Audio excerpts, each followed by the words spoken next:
Em nome do Pai, do Filho e do Espírito Santo. Amém. 365, família Meus de Deus. Mais um dia de encontro com Jesus. E de Jesus encontrar com a gente. Não tem nada que se compara a este encontro de amor. A palavra dele que vai mexendo e remexendo nas minhas entranhas. Vai me dando a graça de um comportamento, uma vida, uma mudança de jeito de ser, de pensar, de agir.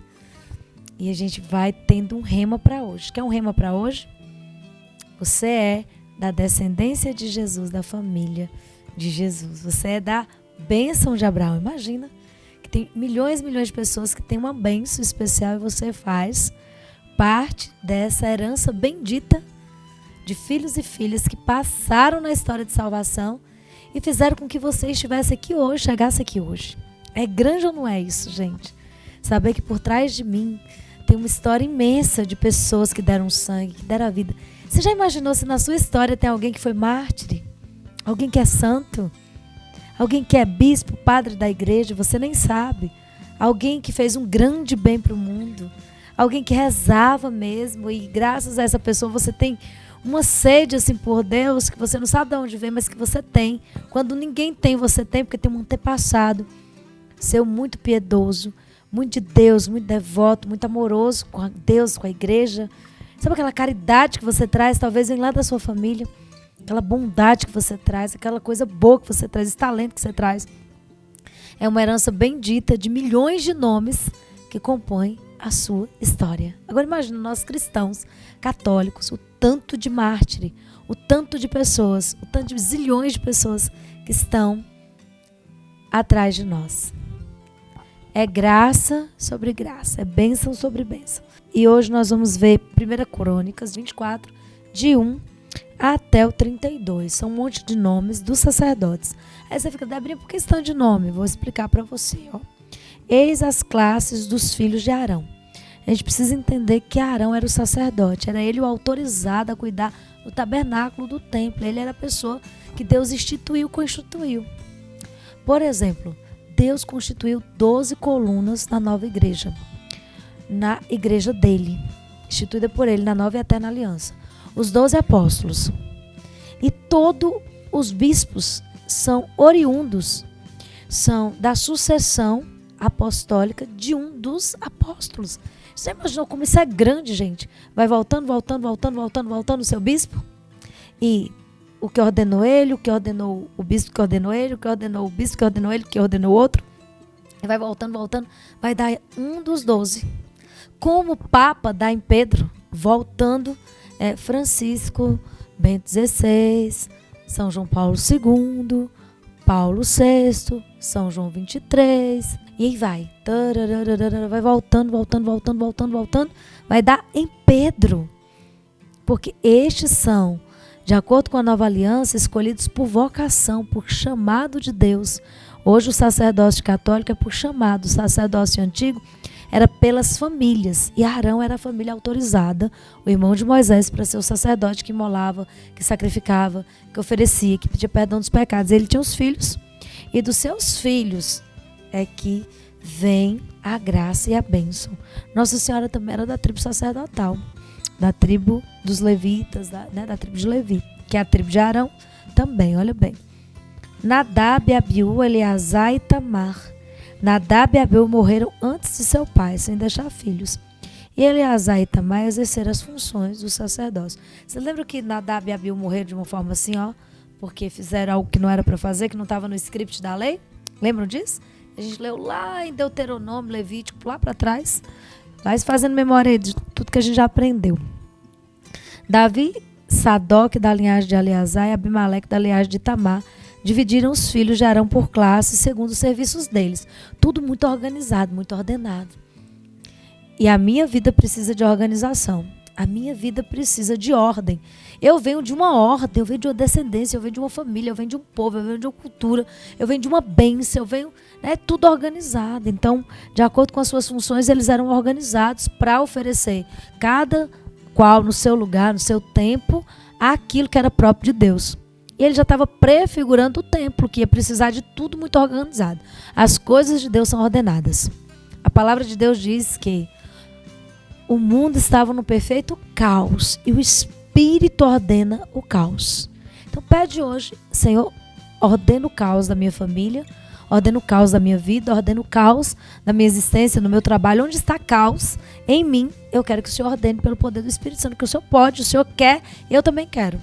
Então tudo organizado e ordenado pelas suas funções e pelas suas famílias, pelas atribuições de cada pessoa.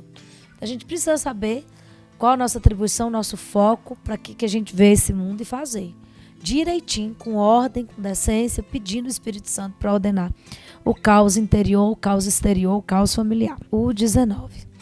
Assim foram eles classificados para os seus serviços no templo do Senhor, segundo as regras estabelecidas por Arão, seu pai, consoante as ordens do Senhor Deus de Israel. Gente, é simples.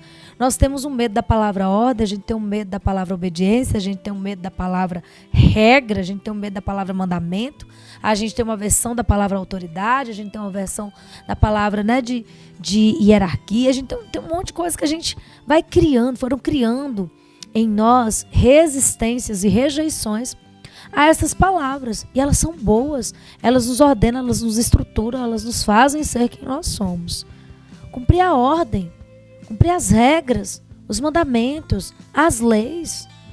Gente, isso ordena e estrutura. Por isso que a gente está nessa loucura, nesse desespero, nessa ideação suicida sem limite, nessa dor, nessa agonia, porque a gente não sabe obedecer ordens, a gente não sabe respeitar limites, a gente não está sabendo se organizar, se disciplinar, a gente é inconstante, acha que é bom ser inconstante, acha que é legal e tudo bem, é viciado em um monte de coisa errada e acha que está tudo bem. Então a gente, palavras de desordem, palavras baixas, palavras destrutivas, a gente vai e adere com força total. Uma palavra que edifica, que dá a vida, que ordena, a gente tem rejeição, tem milhões de coisas que foram colocando na nossa linguagem, na nossa mente, no nosso coração, no nosso comportamento. Tudo começa da palavra, a palavra vai dando sentido, vai entrando em nós e a gente vai introjetando de uma tal maneira e achando que o errado é normal, achando que o fora da lei é legal, achando que o transgressor é bom, o ilimitado é bom. É por isso a gente está nessa sociedade doente, psicopata, doida, sociopata, que ninguém tem limite, ninguém respeita ninguém respeita direito de ninguém quer cumprir regras, ninguém quer cumprir disciplinas, ninguém quer se organizar. Então, segredinho para você, saber quem você é, saber de onde você veio, saber que tem um monte de gente atrás de você na sua história para fazer quem você é hoje, portadores de tantas bênçãos, e primeiro, se organizar, se ordenar, saber a que você veio fazer com concretude, se disciplinar na vida espiritual, na vida com Deus, na vida de trabalho, se organizar, começar das coisas urgentes, das coisas intermediárias, fazer projetos para ordenar a vida. A gente faz projeto de arquitetura para construir uma casa, porque não faz um projeto para construir o Espírito Santo de Deus, dar livre curso à edificação do Senhor na tua história, no teu interior, né? É isso que a gente está precisando, eu e você. Muito forte. Olha bem. Dos restantes dos levitas, então, vocês entendem. Levi é a tribo total e da tribo de Levi escolheu Arão para ser a tribo sacerdotal. Certo? Então, tribo de Levi é a tribo de todas as funções sagradas, dos consagrados, das pessoas que serviam ao templo, porteiros, cantores, imoladores, açougueiros, fazia os serviços pesados, ficava dia e noite no templo e tal. E tinha a tribo de Arão, da classe sacerdotal, dos filhos de Arão, que eram os autorizados a serem sacerdotes, que tinha uma sucessão arâmica, um sacerdote de sucessão arâmica, de pai para filho de famílias, de filho, descendentes e enfim, que foram sendo os sacerdotes da tribo de Levi, dos filhos de Arão. E aí, gente, olha bem, versículo 31. Esses são os filhos de Levi segundo suas famílias.